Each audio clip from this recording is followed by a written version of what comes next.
Today I will be interviewing my grandma on the assassination of John F. Kennedy. So first, where were you when it happened? I was in my house. I was watching television. Your uncle was 10 months old at that time. And the television was on. I wasn't actually watching it, but suddenly I heard a newscaster, a very famous one, Walter Cronkite. And he was talking about something in which I couldn't figure out what he was talking about. So I went to look at the TV, and he is on the air, and something was wrong. So I changed channels, and somebody else was on. And then I changed channels again, and somebody else was on. And then I knew something bad had happened, but I still didn't know what because they were talking without saying what had happened. Alright, so what was your initial reaction when you found out that John F. Kennedy was I assassinated? was stunned. I was absolutely stunned. Um, I called my neighbor. I said, is this really what happened? And she said, how stupid can you be? Yes, it did. And so that uh, upset me greatly. What happened to John F. Kennedy? John F. Kennedy was in a motorcade with his wife, and they were in Dallas, Texas. And he had been warned, apparently, not to go to Dallas because there were a lot of dissidents there.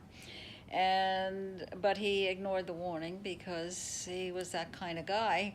And besides, he may have taken it seriously, but on the other hand, he was the president. He needed to go.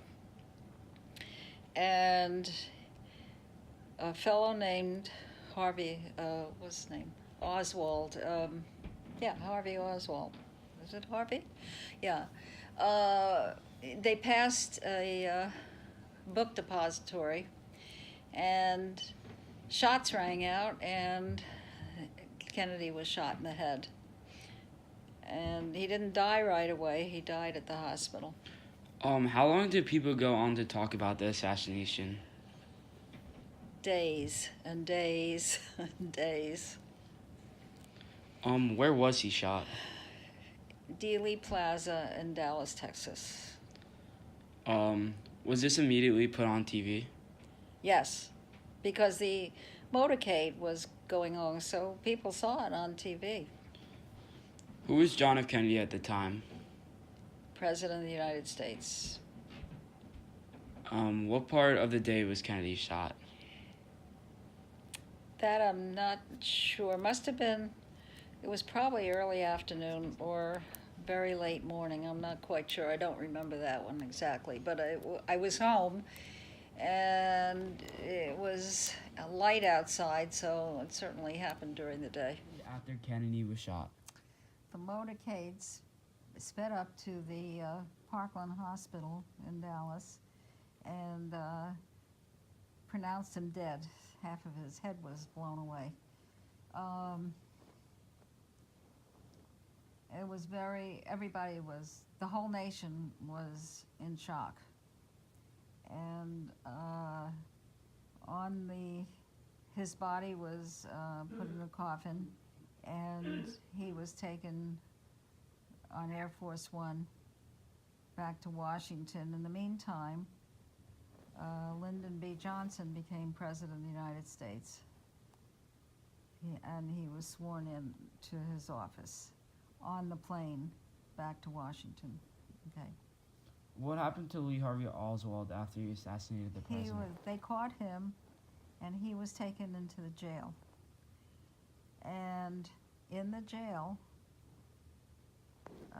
they were going to question him, and this guy named Jack Ruby got into the jail and shot Lee Harvey Oswald and killed him right there in the jail.